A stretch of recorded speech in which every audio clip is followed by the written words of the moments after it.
정체성을 찾는다는 것은 껍데기 안에 감춰진 자신의 알맹이를 찾는 것이다. 빠르게 흘러가는 세상 속에서 우리는 남들을 또 우리 자신을 껍데기를 통해 평가하곤 한다. 하지만 알맹이를 지키기 위해 껍데기가 있는 것이지 껍데기를 걸어놓기 위해 알맹이가 있는 것은 아니다. 좋은 삶을 살기 위해 학교와 직장도 다니는 것이지 명문 대학교에 입학하기 위해 대기업에 취직하기 위해 사는 것이 아니다. 모든 사람은 자기만의 인생 이야기를 가지고 있고 그 이야기 속에서 우리는 모두 주인공이다. 살면서 누릴 수 있는 최고의 특권은 진정한 자신이 되는 것이다. 칼 구스타프 융. 정체성이란 자신에게 중요한 것이 무엇이고 자신에게 의미 있는 일이 무엇인지를 이해하고 이를 바탕으로 삶의 방향에 대해 결단을 내린 정도를 의미한다. 어떤 일을 하는지는 정체성에 있어서 중요하지만 그렇다고 정체성이 꼭 직업에 관한 것일 필요는 없다. 언제 어디서든 지키고자 하는 삶의 원칙일 수도 있고 어디에서 무엇을 하든 추구하고 싶은 가치일 수도 있다. 정체성이 잘 형성되어 있는 사람은 다음에 3가지 특징을 가지고 있다. 첫째, 이들은 영혼의 엑스레이 사진을 가지고 있다. 자신에게 무엇이 정말 중요하고 자신의 행복한 순간은 언제이고 자신의 삶의 가치와 의미를 부여하는 것은 무엇인지 알고 있다는 것이다. 한국에서 정규 교육을 받은 사람들이 어려워하는 부분이 바로 이 부분이다. 소위 사회에서 성공했다는 유명 인사들이 젊은이들에게 하는 조언 중에 하나가 사회나 부모가 원하는 일이 아니라 자신이 원하는 일을 하라는 것, 자신의 가슴을 뛰게 하는 일에 뛰어들라는 것이다.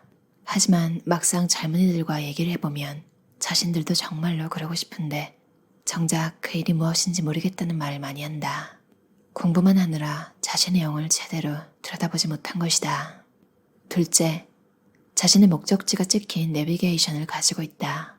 즉, 자기 자신을 이해하고 어떤 삶을 살 것인지에 대한 결정을 상당 부분 내렸다는 것이다.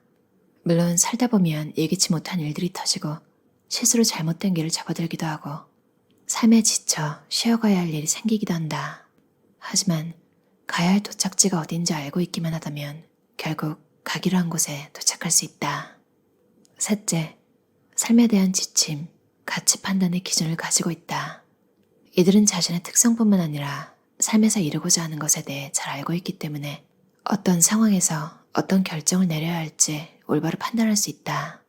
많은 사람들이 원하는 것이 꼭 자신이 원하는 것일 필요는 없고 다른 사람들이 어리석다고 생각하는 결정이 꼭 나쁜 결정인 것은 아니다. 자신을 알고 가야 할 곳을 알면 어떤 일에 집중하고 어떤 일은 거절하고 어떤 일을 미뤄둘지에 대한 판단을 내릴 수 있다. 이러한 특징들을 종합해보면 정체성이 있다는 것은 곧 내 삶의 주인은 바로 나임을 찬명하는 것이다. 그런데 생각해보면 자기 삶의 주인은 어차피 자신일 수밖에 없다. 누구 때문에, 무엇 때문에 어떤 선택을 했는지와 상관없이 선택을 통해 느끼는 기쁨과 행복, 좌절과 슬픔 모두 결국 각자가 감당할 몫이기 때문이다. 행복은 당신의 생각과 말과 행동이 조화를 이룰 때 찾아온다. 마하트마 간디. 옷을 살 때 보통 얼마나 많은 옷을 입어보는가? 어떤 때는 수많은 옷을 입어봐도 마음에 드는 옷이 없을 때가 있다. 하지만 때로는 처음 입어본 옷이 딱 마음에 들어 큰 고민 없이 곧장 사기도 한다. 자신의 정체성을 찾는 것도 이와 비슷하다. 진짜 자신의 길을 찾아 이 길도 걸어보고 저 길도 걸어볼 수 있지만 그냥 지금껏 걸어왔던 길이 자연스레 자신의 길이 될 수도 있다. 그런데 많은 사람들이 정체성을 찾는다고 하면 지나치게 거창한 것들을 생각한다. 정체성이란 질풍노도와 같은 방황의 길을 걸었던 자만이 얻을 수 있는 무언가를 여긴다는 것이다. 하지만 핵심은 지금의 길에 이르기까지 얼마나 많은 방황과 탐색을 했는지가 아니라 지금 이 길의 중요성을 얼마나 내면화 있는지다. 같은 일을 하더라도 어떤 사람은 남이 시켜서 어떤 사람은 돈이나 명예와 같은 보상 때문에 일을 한다. 하지만 어떤 사람은 자신이 정말로 중요하게 여기는 가치를 실현하기 위해 혹은 일하는 것 자체가 즐거워서 일을 한다. 전자에 비해 후자의 사람들이 그 일을 더 내면화했다고, 즉 자신의 일부로 받아들였다고 말할 수 있다. 이런 내면화 과정을 거쳤다면 김연아나 유유마처럼 평생 하나의 일에만 매진했더라도 정체성이 잘 형성되었다고 할 수 있다. 해야 하는 일과 하고 싶은 일 사이. 김연아가 20살에 썼던 자서전 김연아의 7분 드라마에 의하면 김연아는 피겨스케이팅을 시작하기 전에 1년간 배운 피아노 연주를 제외하고는 다른 일을 해본 적이 없다. 김연아는 포안을 던져보며 자신의 적성에 맞는지 알아보지 않았고 심지어 유사 종목인 스피드스케이팅에 소질이 있는지조차 확인하지 않은 채 피겨스케이팅에만 집중해왔다. 이렇게 피겨스케이팅으로 똘똘 뭉친 20살의 김연아에게 피겨스케이팅을 내면화하는 과정이 있었을까? 사춘기, 그 어둠의 터널을 지나 라는 소제목을 단 글에서 김연아는 자신의 고민을 이렇게 토로한다. 그때는 나도 나를 어쩔 수가 없었다. 감정을 추스르는 방법도 몰랐고 그저 나를 둘러싼 모든 게 싫고 답답했다. 내가 좋아서 시작한 스케이팅마저도 엄마가 시켜서 하는 것 같았고 완벽하게 짜여져 빠져나올 수 없는 틀에 갇혀 사는 불쌍한 신세인 것만 같았다. 그러다 부상까지 겹쳐 결국 엄마와 코치와 의논한 끝에 당시 준비하던 전국체전 출전을 끝으로 피겨스케이팅을 그만둘 결심을 하였다. 하지만 막상 대회가 끝나자 다시 피겨스케이팅이 하고 싶어졌다며 이렇게 적는다. 누구도 강요하는 것을 즐겁게 할 수 없다. 스스로를 움직일 수 있는 꿈의 이유가 없다면 금세 포기하게 되기 때문이다. 사춘기 시절 롤러코스터처럼 격하게 변하던 내 마음속의 피겨는 다시 해야 하는 것이 아니라 하고 싶은 것으로 자리 잡았다. 나는 그렇게 한바탕 성장통을 앓으며 소중한 것들 하나씩 배워가고 있었다. 이 부분이 바로 내면화 과정, 즉 자신에게 피겨스케이팅이 어떤 의미가 있는지 고민하고 이것을 자신의 핵심으로 받아들이는 과정이다. 김연아처럼 평생 한 가지 일을 하지만 훨씬 더 오랫동안 해온 첼리스트 요요마는 어떨까? 요요마에게도 그런 내면화 과정이 있었을까? 요요마는 아직 자서전을 쓰지 않은 것처럼 보이지만 몇 년 전 어느 일간지와 했던 인터뷰에 관련 내용이 나온다. 19세 때 뉴욕에서 독주회를 했다. 완벽하게 연주하고 싶었고 1년을 준비한 무대였다. 아주 잘 준비된 무대였다. 연주가 시작됐고 모든 것이 잘 흘러가고 있었다. 그런데 불현듯 이건 아주 지루하다는 생각이 들기 시작했다. 살아있지 않은 듯한 기분이었다. 이때가 나의 전환점이었다고 본다. 완벽해야 한다는 마음이 문제였던 것이다. 나 자신이 아니라 다른 사람에게 어떻게 들릴까만을 생각했던 셈이다. 나는 이때를 해야 한다를 하고 싶다로 바꾼 순간으로 부른다. 이 마지막 문장은 김연아의 자서전에 나오는 말, 사춘기 시절 롤러코스터처럼 격하게 변하던 내 마음속에 피겨는 다시 해야 하는 것이 아니라 하고 싶은 것으로 자리 잡았다. 라는 말과 놀랍도록 유사하지 않은가? 6살에 데뷔해 50년 넘게 활동을 해왔음에도 그동안 치문에 얽힌 적이 없고 얼굴 한번 찡그리는 모습을 보기 어려운데 그 에너지가 어디에서 나오냐고 기자가 묻자 요요마는 다른 사람들의 이야기를 아는 것이 중요하다고 대답한다. 그들이 정신적 상처와 싸우고 극복한 과정을 알아야 한다. 그렇게 사회와 역사, 특히 그 안에 사람들에게 주목할 때 당신이 누구이며 이 세계에서 어떻게 살아야 하는지 알게 된다. 그 후에는 자신이 하는 일을 비관하거나 낙담할 수가 없어진다. 내가 하버드 대학교에서 인류학을 선택해 공부한 이유이기도 하다. 나는 요요마의 이 말이 이렇게 들린다.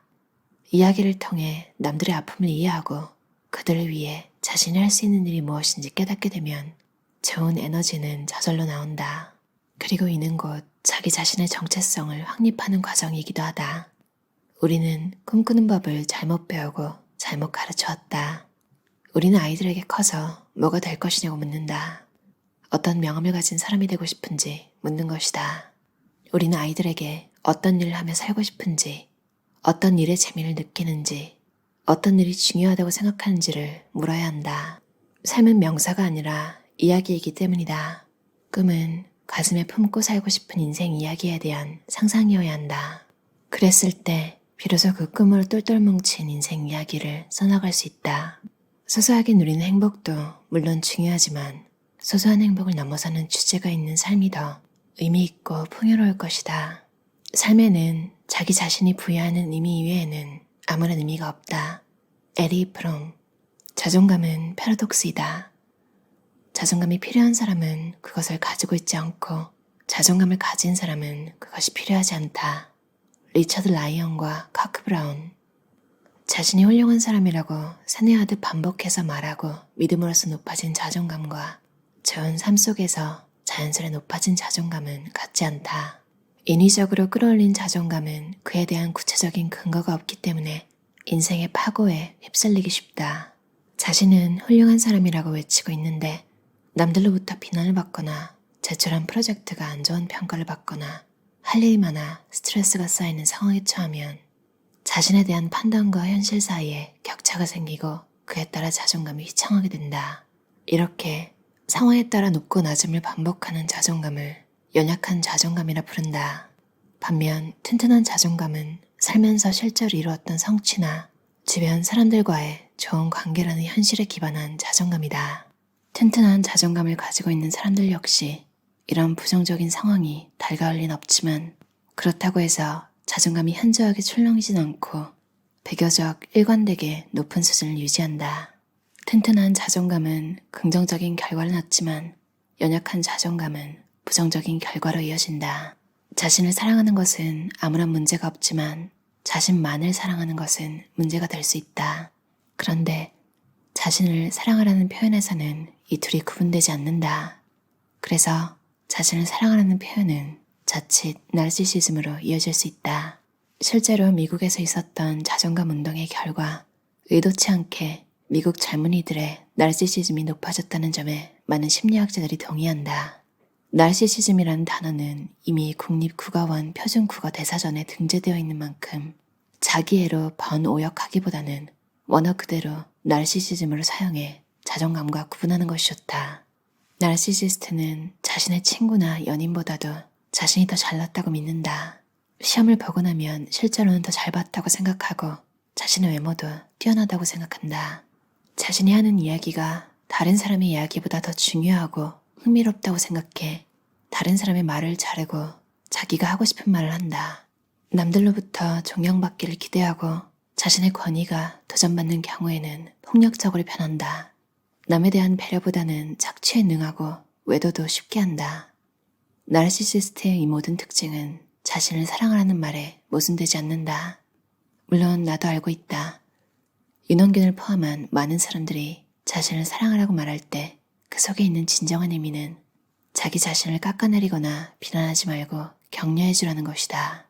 못나 보이는 자신의 모습을 자꾸만 밀어내지 말고 따뜻하게 품어주라는 것이다. 이렇게 자기 자신을 긍정적인 시선으로 받아들이는 과정을 심리학에서는 자기 수용이라 한다. 자신을 사랑하라는 말에 잠재해 있는 문제점을 고려할 때 나는 자기 수용이라는 정확한 표현을 사용하는 것이 더 유용하다고 생각한다. 박선웅 저자의 정체성의 심리학이라는 책이었어요. 이 책을 읽으면서 오은영의 금쪽 상담소, 최근에 방송인 박찬민 씨와 그분의 딸 박민아 양이 나온 몇몇 클립들을 유튜브에서 봤는데 이 책에 있는 내용이 너무너무 그 상황과 잘 맞는 거예요. 그리고 오은영 선생님이 해주셨던 조언 같은 것들도 어떻게 보면 이게 비슷한 이야기가 또 있다는 것은 참 많은 사람들이 비슷한 패턴의 문제를 겪고 있는 거구나. 참 자기 개발의 함정이 그렇잖아요. 어떻게 보면 주변 사람들을 다 무시하고 나만 앞으로 나가면 된다. 내가 지금 앞으로 나가는 게 중요해. 잘못하면 이런 생각에 빠질 수가 있는데 혼자서 무엇을 위해서 그렇게 살아야 할까요? 그거 다 이루고 나면 주변에 가족 외에 아무도 없을 거잖아요. 더불어 살아가는 걸 잊지 않도록 조언해주신 오은영 선생님의 이야기가 정말 너무 와닿았어요. 그리고 정말 자존감 운동? 이런 거 한국에서도 굉장히 큰 열풍이었잖아요. 자존감이 높아야 한다. 근데 정말 이게 잘못돼서 조금만 누가 내 기분을 거스르거나 조금만 누가 나를 조금 낮게 대하는 것 같은 느낌?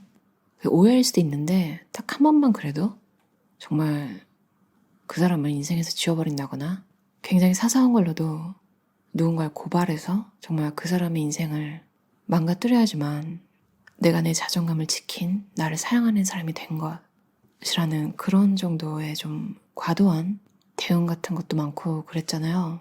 그리고 각종 혐오 사건들을 보면 이야기를 들어보면 저 사람이 날 무시해서 그랬어요. 이런 이유를 대는 경우도 많고, 참 자기사랑이라는 게 잘못하면 이 책에서 말한 것처럼 나 외에는 아무도 중요하지 않은 나르시시즘으로 변질될 수도 있겠다. 그래서 이 저자가 자기사랑이란 말보다 자기 수용, 나를 있는 그대로 나를 긍정적인 시선으로 바라보는 과정, 자기 수용이라는 말이 더 유용하다고 생각한다고 하는 이야기가 참 공감이 갔어요. 그리고 예체능에서 사실 인문학이 중요하다고도 하는 이야기를 들은 적이 있는데, 요요마가 19살에 독주회를 하면서 이건 지루하다. 무려 19살에 그런 생각을 하면서 바로 이때 내가 느낀 게 해야 한다 해서 하고 싶다로, 그리고 다른 사람들의 이야기를 아는 것이 중요하다고 대답한 점, 여기서 어떻게 보면 나를 위한 연주, 내가 이만큼 해야 한다. 그런 연주에서 사람들을 위해서 연주하고 싶다. 이렇게 변하면서 정말 끊임없이 50년 넘게 에너지 넘치게 공연할 수 있었던 게 아닌가. 오은영 선생님도 그런 말씀하셨잖아요. 이타심이 필요하다고. 참 그런 마음가짐을 가끔 힘들다 보면 잊고 살게 되는 것 같아요. 저는 가게 갔을 때 점원들의 대우에 기분이 좀 왔다 갔다 하는 소심한 성격이기도 한데, 그런 일이 없을 수가 없잖아요. 가끔은 정말 인종차별인가? 이런 생각이 들다가도 또 한국 가게에 가서 그런 일을 당하면 그냥 이런 일이 있을 수밖에 없다, 살다 보면. 그래서 또 시무룩하면서 집에 가는데 뭔가 어디도 들어가야 하거나 할 때 누군가 나를 배려해서 먼저 기다려주거나 양보해주거나, 그런 것도 또 사람이잖아요.